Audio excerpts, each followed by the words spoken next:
Okay, so we got a Yamaha Pacifica pac604w coming in for pro setup. Other than that, it needs a very good cleanup as well. For the electronics, I need to swap out the volume and the tone knob. So the tone knob itself here, it is a push switch knob. I do not have that, so I swap it out with a push pull port itself.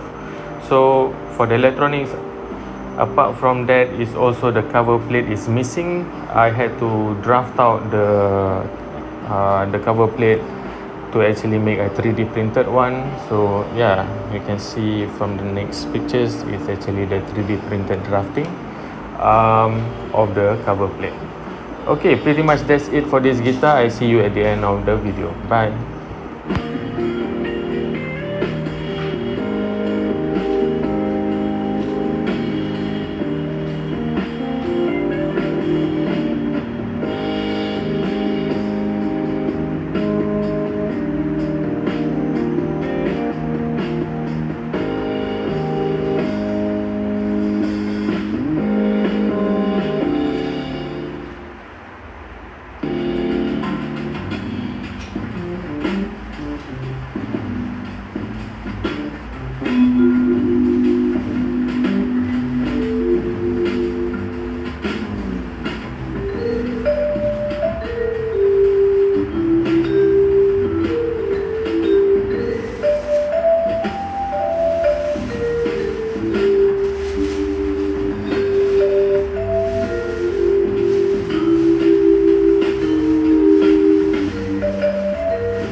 Okay, I hope you like the video. If you want my services, you can contact me via WhatsApp 841-89951. See you soon. Bye.